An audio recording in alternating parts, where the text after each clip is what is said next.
And up next, it's time to switch our attention to our upcoming fireside chat, which will be on email marketing in 2022, customer-centric campaigns, market trends, and what is next. Professionals frequently discuss how email marketing has lost its relevance in the constantly evolving marketing field. To be honest with you, I just have to go to my junk folder because everything ends up in there. Nevertheless, it continues to persist, especially in light of the yearly introduction of new trends. Email marketers can get an advantage over rivals by anticipating changes in consumer preferences, which is why this conversation is going to help us learn more about what's coming up in this field. And I would like to welcome up to the stage our first speaker, Leela Shankar Mulam. She is an international growth hacker and marketing expert.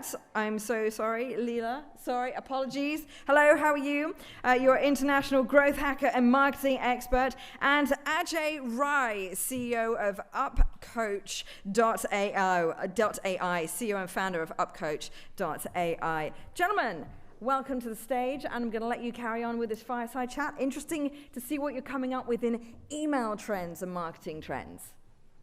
Are your mics on?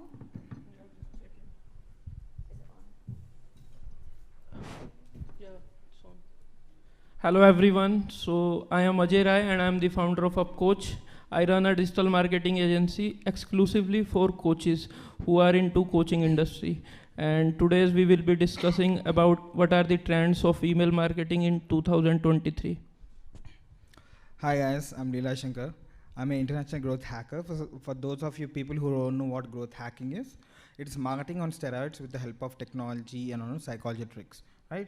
So the room is pretty empty right now, and I'm really sad for other people who are actually missing, because this session I'll be actually giving you the most actionable steps so that you can directly apply right now. So just to give you a context for you guys, so that you guys don't go back to looking at your phones and other thing, right? I'm going to reveal all the tactics and all the frameworks which I personally use for emails that actually can skyrocket your open rates and CTRs. Just to give an example in terms of actual result, there's a US client of mine. His name is Steve, and he was getting around 12% open rate and 2% click-through rate in his emails. And it's a medical company, he can't actually change the email copy. So he just came to me and he asked me how to improve it, because it's a promotional email. So I just work around on the technical stack and a few optimizations, and from 12% open rate, we actually got him 58% open rate, and from 2% CTR, it went to 27% CTR without even changing the email content, right? So if you want these kind of results, stay here and listen to the entire session, or else it's you guys, Anyway, so let me start with the first question. Is email marketing relevant in 2023? I think, of course, it is relevant. Why? Because whenever you are marketing on any social media platforms, let's say it's Facebook, YouTube, Google, you don't own the platform. We have been running ads for many of our clients, and sometimes we get ad account bans. Sometimes their even pages are banned. So let's say you have a grown up page and then you just lose the page. But when you have the email, you have that lead every time.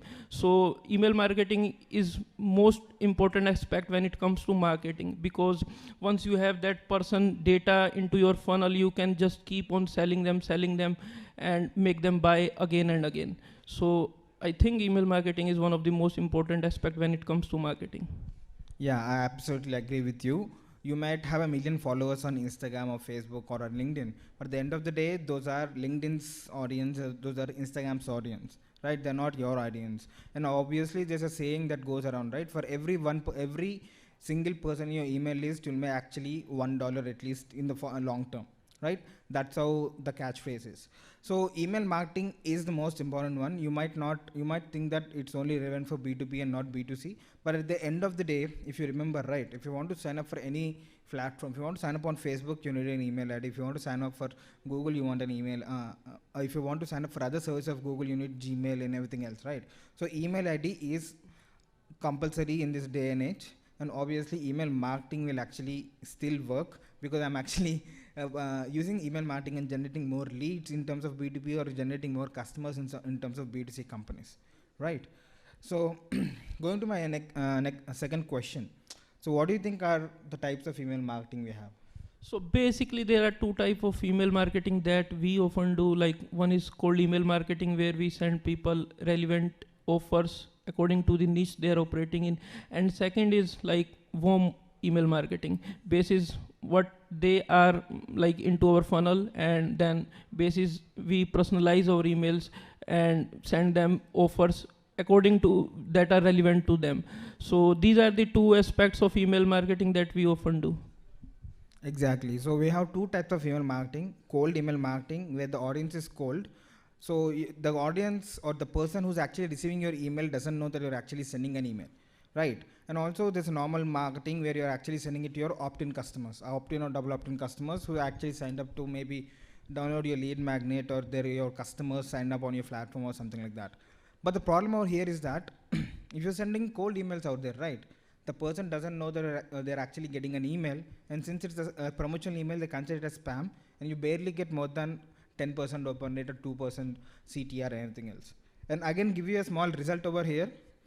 I did B2B cold email lead gen for a client last year. It's a complete B2B SaaS with an average ticket size of $5,000. And my open rates were around 80% and CTRs are 30% for Calendly booking links, right? So it doesn't matter whether email, it's a cold email or normal emails. You have to follow a particular framework and how to actually get people to actually open and interact with the emails. So most people say that, cold emails, you won't get proper open rates. Excuse me. And normal emails, promotional email, you'll get more open rates. It doesn't matter. It all depends on how and what you actually use and how you send emails, right? So basically, I want to ask what you think about a subject line when it comes to email marketing. What is the importance of a subject line and how it impact your whole email marketing campaign? And also, what are the steps that we can use to optimize our email campaigns to get more better open rates as well as more CTR? Awesome. So now we are actually going into the juicy details, right? Subject line. The first thing is that everyone thinks we have to use personalization in subject line, right? First name, hi, your first name, here is the biggest offer of the year or something like that. But the sad part is we only stop there in terms of personalization, in terms of subject line. There are actually tools out there where you can actually visualize whether how does the subject line look, how much of the subject line will look on the mobile device, whether it's using an Android phone or an iPhone and everything else. Because the thing over here is that your subject line can be long, it can be a pretty kick-ass subject line, but at the end of the day, if the person is not able to read the entire subject line, so what's in it for them? So you have to, I'm not saying you have to have only shorter subject lines, I'm not saying you have to have longer subject lines. Whatever subject lines you have, right? There are tools out there where you can actually go out and Google and say subject line visualizer, where most of the people check their emails in mobile phones right now. They don't actually go on desktop unless and until they're a core business owner, unless they're entrepreneurs and stuff. Most of our employees also use their phones for communications and everything else. So you have to use these tools called subject line visualizers, where you can actually go ahead and type in your subject line in the website. It will show you how exactly it will look on a mobile phone, an Android phone, an Android Gmail app, and an iOS Gmail app, and you have to optimize for that.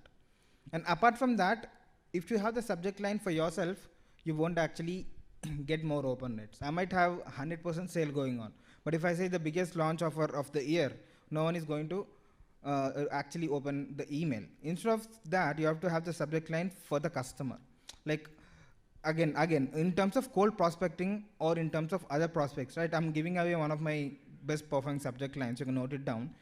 My best subject line is, hi first name, is this you? Simple. Just imagine, right? My name is Leela. If I'm getting a subject line or an email saying that, Leela, is this you? Or is this, comma, Leela, or the first name? So I'll be interested. Who is this person who's trying to contact? If you're trying to actually do B2B cold emailing, right? You can use this subject line because they will open it up.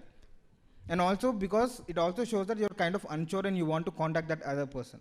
So that person will be more interested to open the email rather than, I can just say, Leela, he's the best offer. Leela, we actually skyrocket your business. These are all marketing and salesy things.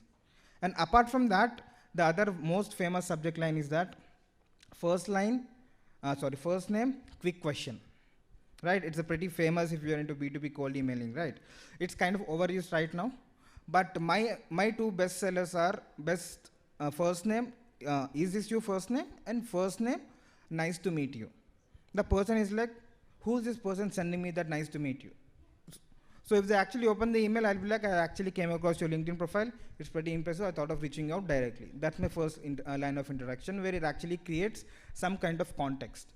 So you have to actually keep in mind that the subject line should make relevance. You don't do clickbaity subject lines. And also, once you open the subject line, it has to be some common relevant line that actually attaches the email to that particular subject line. And apart from that, we also have something called as spam words, right? There are a particular few words, if we overuse them, either in subject lines or either in other, in the body of the email, the spam detectors will actually trigger and the email might end up in spam. So these are known as spammable words or spam-free words. You can actually go to tools like auto-close spam checker or other spam checkers and actually input your subject line or email content itself, and it will highlight a few spammy words. And I suggest you to actually reduce the spam words and only use synonyms of the spam words, or use the spam words as less as possible. I mean, free is a spam word, right? But that doesn't mean just because you have one word of free in the email, you'll go to spam. But if you have the same word 10 times, then it might end up in spam. So there are a few things you have to actually take care. And apart from subject line, if you're actually sending email to your opt-in customers using MailChimp or SendGrid, other things, there's something called as pre-header, right? A pre-header is nothing but that will come below the subject line. So you have to focus more on the pre-header rather than rather on the subject line in terms of if you're sending your emails to actually your opt-in list, right? So I don't know how many people know this. If you actually get an email, right, next time a professional email from LinkedIn or someone else, you'll have a subject line and below you'll be having a small line. But if you open the email, that line is not visible in the email because that's the pre-header of the email. Yeah. So you have to optimize your thing again with the pre-header and subject line in mind. So let's say you can't fit the entire subject line because of the restrictions of the mobile phone. You can have half of the subject line and the continuation as a pre-header so that it makes sense to the person who actually reads it. And also on this topic, if you're sending emails, right, make sure the email has an image, right? If I'm sending you an email, my name is Leela, but it doesn't have any image, that's the first red flag for me. Why would I even open an email, especially if it's cold email? Even though if you're sending it from a business, most businesses doesn't have proper email, images. And if and business who have images have their own logo. But at the end of the day, instead of you sending an email from your business name, it's way better if you can send emails from your own name. Maybe an email from on the name of the CEO, email from the name of the CTO, or whatever the C-suite executives are. You need to have their personal picture and their name instead of the company logo and a company name, unless it's a transactional email like an OTP or something like that. So if you optimize for these things, right, it looks like a real person is emailing me with the proper and the relevant stuff that I want to. So it's all about the customers because we want the customers to open the email, it's not about me. So these are the tools. You can go to auto-close email, auto-close spam checker to actually check whether your emails are having or subject lines are having spam words. And the best top performing subject lines are, is this your first name, or first name nice to meet you, or first name quick question. These are top performing for me.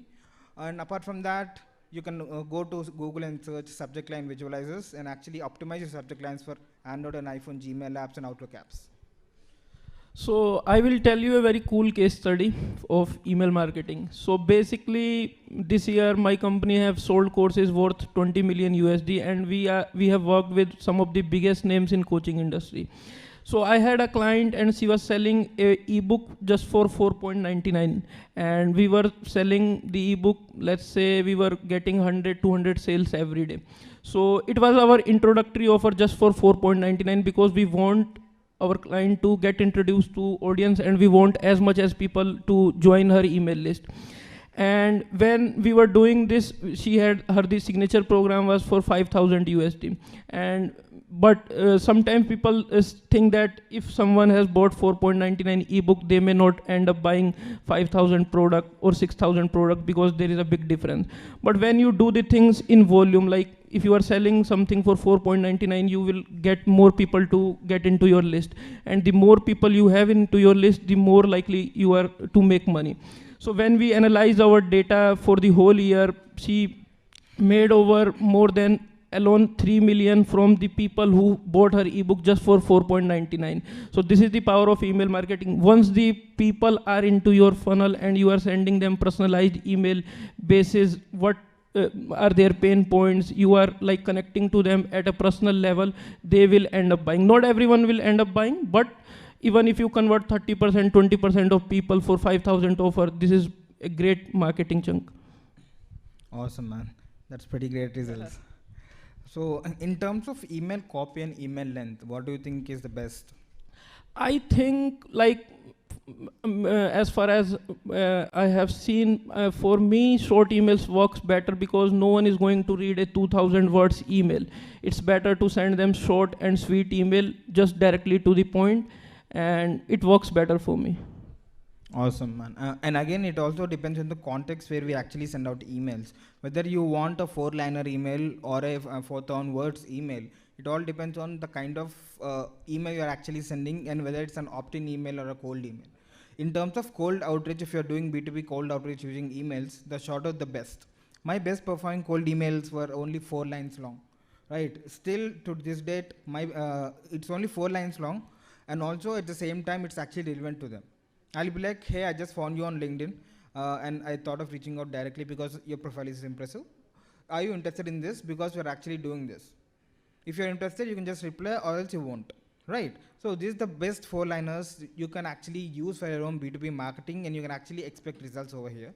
And in terms of emails for opt-in customers, right? And again, the two kind of emails. Inside email, you can actually have a text-based email or an HTML email. HTML email is the email that we'll actually receive from e-com stores and from other places where there's a lot of images, there's a lot of text in the email, and it looks like a small web page, right? You can use that, but at the same time, what happens is that the more HTML your email has, the more probability that it will go to personalized folder or spam folder. Because at the end of the day, AI is getting better and better, and these emails are easily categorized into personalized personal emails or personalized emails, or spam emails or promotions emails or update emails.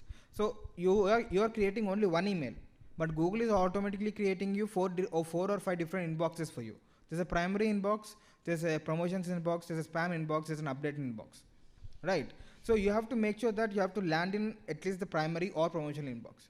The more number of links, the more number of URLs you have in your email, the more number of images, the more number of HTML code you have in the emails, the more chances of it to land in the promotional inbox, right? And if you have less number of text and less number of links at least, then it can actually lead into landing in primary inbox.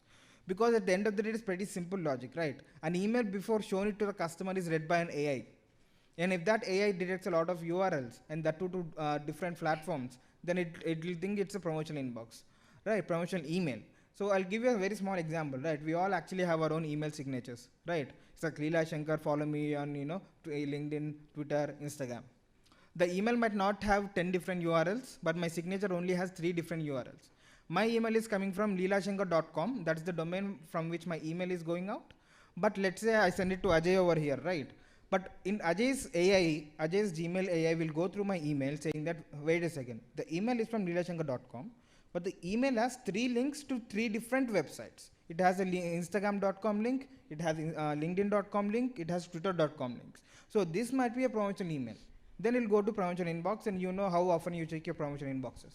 So if you want your email to actually land in the primary inbox, I don't need any signature, right? If I want Ajay to follow me on Instagram, I'll just write it on my email itself. Hey, do you mind following me on Instagram or something like that, right? So just because you're using a signature as well, the deliverability of your email will impact a lot. Do you want your prospects to follow you on Instagram, or do you want to get business from them? You have to have priorities, right? So I don't need followers, I need money. Exactly. I think everyone needs money first and then followers second, maybe, right? So that's the thing. It all depends on what exactly you put in your emails and everything else. So, what do you think of dark mode when it comes to email marketing? Because many of the people must be doing email marketing, but I'm not sure how many of you have dark mode enabled in your email marketing. Do you guys, any of one of, what do you think?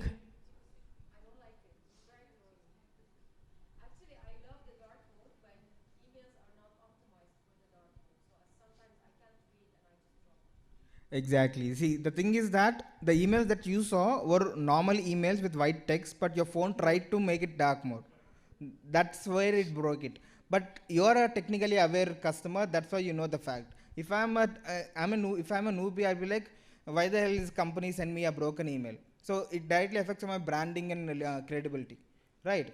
So as Ajay said, right, if you're actually using any HTML in your email, make sure it's actually optimized for dark mode as well, right? It has a proper black background and that kind of fonts and everything with your designer before it actually rolls out. You can directly send all your emails in dark mode itself, because a person can look at an email in white mode, but if the dark mode is actually breaking, it doesn't make any sense. But if you send an email from dark mode from yours end only, the person doesn't mind because the email doesn't break it his hand. Exactly. What do you think of role of AI when it comes to email marketing in 2023? Like, what are the trends and how we can utilize AI in making our email marketing more better, get more better engagement, get more better open rates, clicks? Yeah. So the role of AI is increasing in every aspect of our lives, right? Especially in email marketing. Because again, it's really closely related to personalization of emails as well. If you actually think of AI, right, in terms of AI is working both in favor and against of us. Because if you see Gmail and Outlook and all these email service providers, right, their AI is getting smarter and smarter to detect which is a spam email or promotional email and everything else. So you have to always, it's a catch and mouse game. They will detect something else and will come up with a new thing where our email will land in the primary inbox and everything else. But on the other side, the best way to actually use AI in email marketing is to actually use personalization. Right. Of course, we have a question on personalization, but I would like to also answer it over here, saying that traditionally what happens is that, especially if you're doing B2C or B2B, the email is one for everyone. The only variable that are available for you is like first name, last name, company name. That's it. How many times will you use that? Yeah. First name, how are you? How are you first name? Exactly. Right. But using AI right now, what you can do is that there's something called as an image personalization. There's text personalization, which is first name, last name, company name, location, whatever you want, whatever is there on the Excel sheet. Or else there's an image personalization as well, where I can send a standard image. Let's say I'm just holding a play card saying that hello is written on the play card, and below there's a variable. So for each and every person who's actually receiving the email, if I'm opening it up, it will be hello Leela. If this guy is opening up, it's like hello Ajay. The AI is there to actually, whenever they open the email, that's going triggering the server, and the image is generated instantly depending on the first name of the particular person, right? There's something called as an image personalization. If you remember, I just told you, right, I was doing this B2B prospecting for a SaaS client, and I got around 30% CTR and 80% open rate. This is what I did for them, right? So the subject line was first name, nice to meet you. And inside the subject line, I was like, hey, I just went to your LinkedIn profile, it's really impressive, I thought of reaching out to you directly. And then I have an image where where I'll be pointing to a whiteboard on which we have hello, and the first name is nothing but each person, whoever opens that, according to their first name, there'll be an image. So just imagine what is the impact of the other person opening it up. So the consumer or customer is not aware of this kind of technology. The moment I open it up, it's like, hey man, this guy made an image only for me, right? The effort actually puts out there. And when they click in that, I'll be redirecting them to a landing page or a small website where it is also optimized, right? Let's say I send it to Ajay, right? Ajay will get an email saying that, hi Ajay, and he'll be seeing an image, me holding a whiteboard marker, and in the whiteboard he'll be like, hello Ajay. And when they click on that, he'll go to a landing page saying that, thank you Ajay for clicking on the landing page. Here's a small video I made for you. And there'll be a small video embed where I'll be actually talking, and below the video embed, there's a currently booking link. Right. So just imagine the impact this will have, especially if you're targeting B2B marketing, that to founders and CEOs and these kind of people. Right. The moment they open, they'll be impressed, and again they click on a landing page. The landing page is also personalized, and then directly they can book a call over there as well. Right. Instead of just normally sending a normal 4-liner or a lengthy email. Right. So these kind of personalizations are also available. So there's text personalization, there's image personalization, there are landing page personalization, and recently there are deepfake and AI fusion technologies. We can actually optimize their entire video saying that. So since I'm a member of International Growth Hacker community and everything else, I'll get access to these tools pretty early. So I'm actually testing out a few tools where the AI avatar will actually adopt to the naming and all the other details of the candidate.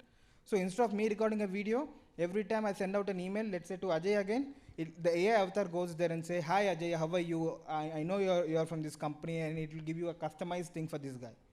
And if it's going to, let's say, someone else, it'll go to someone else, right? So this is how you can use actually AI in terms of personalizing, and you don't have to go that far as well, especially with OpenAI's GPT-3, which is an algorithm that can render English and other languages.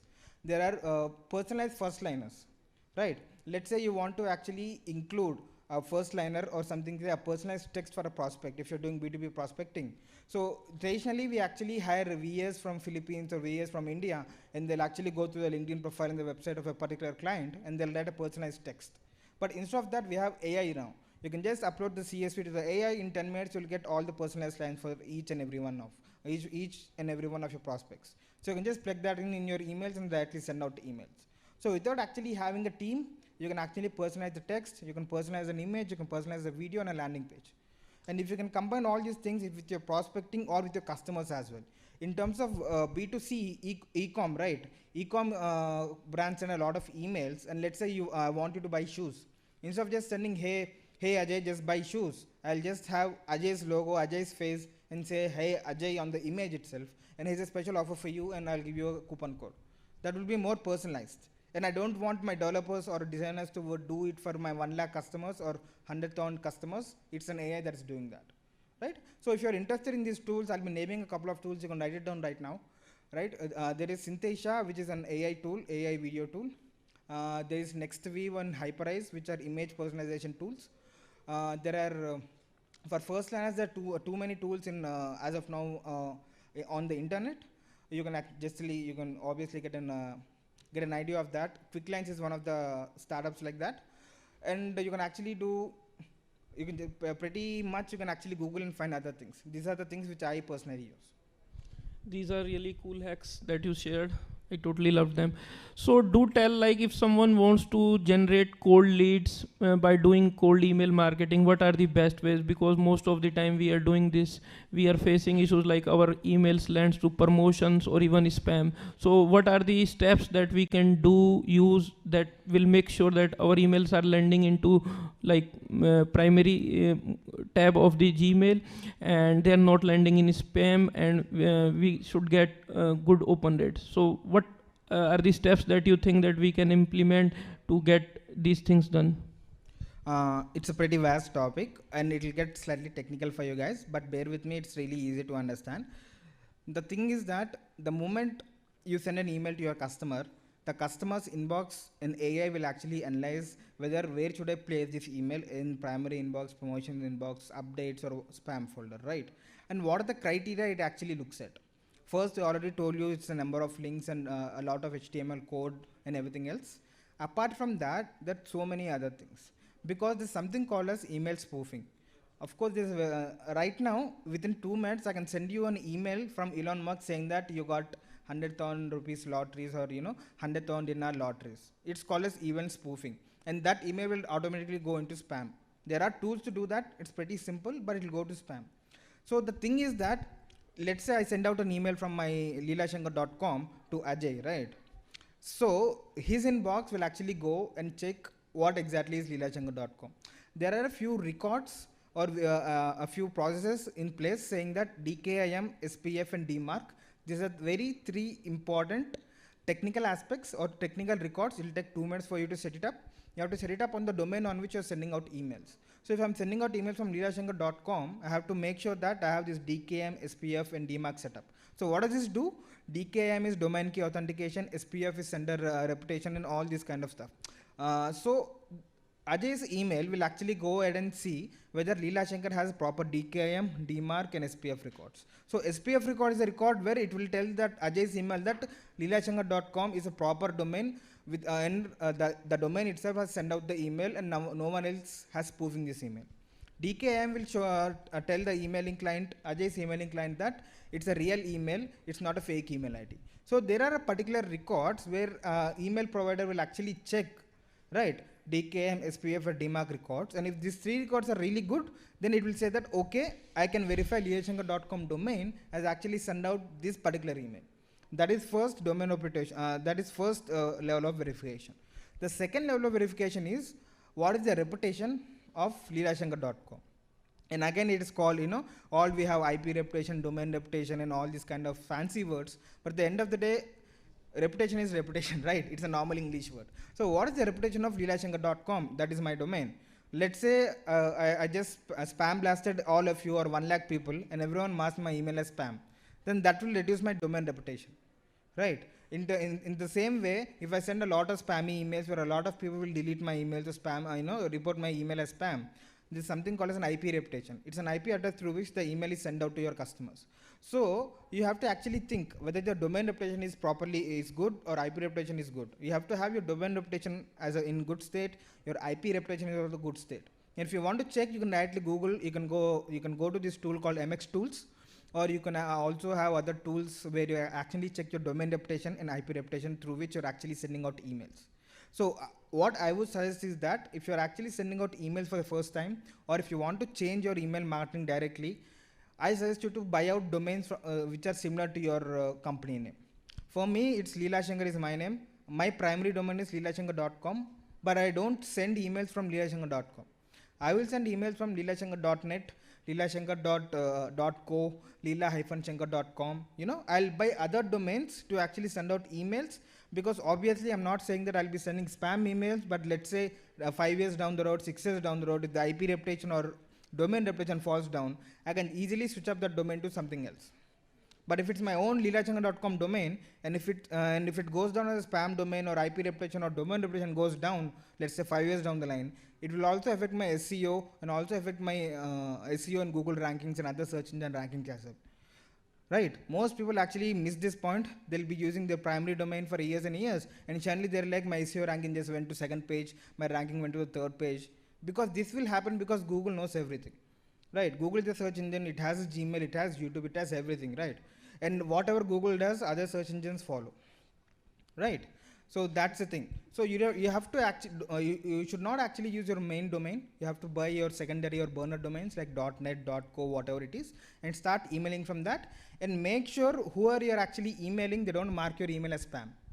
And how to do that? I already told you SPM, SPIF, DKIM, and all these DMARC records. And apart from that, you have to make sure that email is relevant to the person. You have to avoid spammy words in your email, remove all the excess HTML, make sure to send it as a text email if you want, right? Avoid a lot of hyperlinking, avoid a lot of links that are going to the external domains. You can have links going to, let's say I'm sending out from leelashankar.com, I can have 3 to 4 links from leelashankar.com itself, from the same domain. So avoid having a lot of links from your signatures and something like that. If you optimize all these things, then you actually increase the probability of your email landing in primary inbox. And for you to know whether your email is landing in primary inbox or not, there are tools like inbox placement, deliverability test, or inbox placement test. You can actually go out on Google and search like this. This tool called GMA's inbox placement test, where it will give you a set of 17 to 19 email addresses to which you can send your email that will go to send your customers. And there, that tool will tell you where are your emails landing, whether it's spam or primary inbox or something like that. There are also other tools like Lock Apps and other and emailtester.com, which will do the same thing for you. And again, going to primary, going to spam is not a binary thing, right? For suppose Ajay got my email in spam, that doesn't mean 100,000 people who are in my list will get into spam. It's always a ratio. What is the ratio between primary inbox versus spam? Whether it's 10:1 or 5:5. 10:1 means 10 emails are going to primary, 1 email is going to spam. 5:5, 5 emails are going to primary, 5 emails are going to spam. So you have to have this ratio as low as possible so that spam should be as low as possible. But that doesn't mean one person gets your email into spam, then that means every other person will also get into spam. It's always a ratio. You have to keep that ratio really less. Really less. And how do you know this? By doing this inbox placement and deliverability tests. So I suggest you to do that every week. So generally in my agency, when I'm actually doing for my clients, I'll be doing it on every Monday. So just to know, and I'll be plotting a graph. What is the IP reputation, domain reputation, what is the spam to primary ratio, and I'll be doing it every Monday. So I actually know whether it's going up or going down or what to do and everything else. I think questions. And if you have any questions, you can actually ask. We have all the other topics as well, but yeah.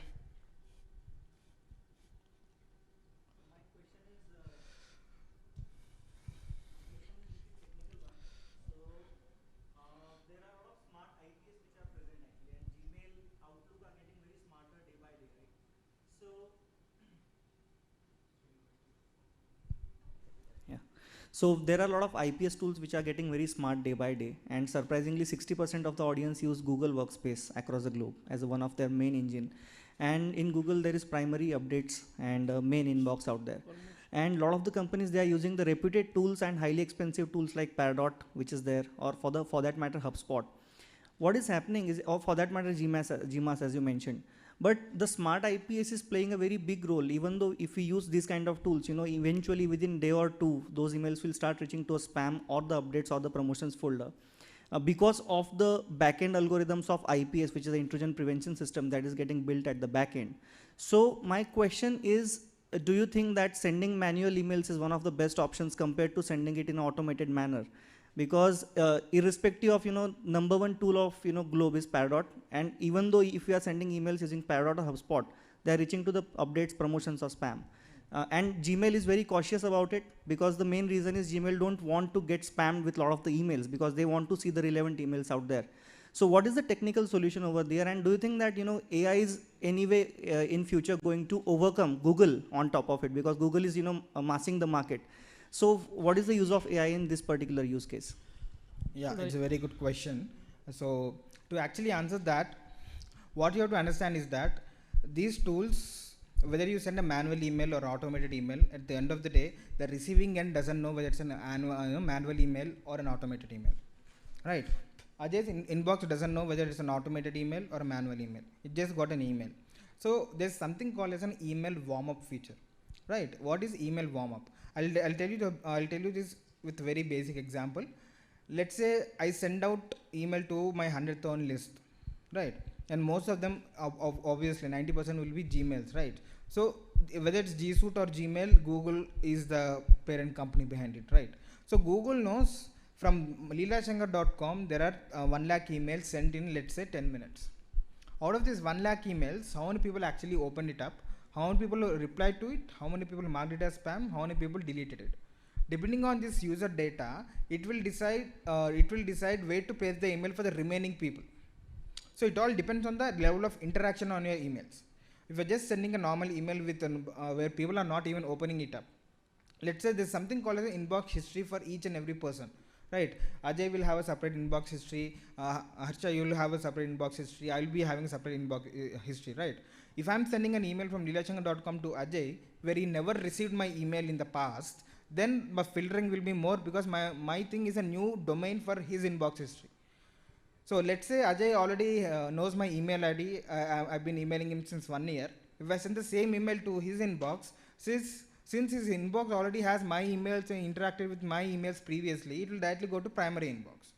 So to actually emulate this is what is called as email warm-up. So you have to do email warm-up where we have AI tools that will gain access to your emails, and it will send emails to other people. Let's say there's a very famous email warm tool called Lemlist or Lemwarm, right? Let's say there are 10,000 people in Lemwarm registered to warm up their emails. If I register my email in that particular tool, after I give the tool access to my email, that tool will send an email from my email address to some other user in that email address. And there, that tool will actually open the email, reply to that email back to my email, and now again the tool will actually, are you getting the point? It will actually interact with the emails of its own users. That is what is called as email warm-up. And obviously, Google doesn't know whether it's automated replies or real replies. So if I start email warm-up right now, generally the technical period for email warm-up is at least 4 weeks, but you can also go around with 2 weeks. So if I sign up for an email warm-up process with a new email ID, the tool will automatically send out emails, natural sounding NLP, natural sounding emails to other of its users, other emails. And there, that tool will also reply back and mark my email as important, mark my email as not spam if my email goes to spam in their inboxes. And if their email are going to spam in my inboxes, it'll go out and mark out important, not as spam, and all these things.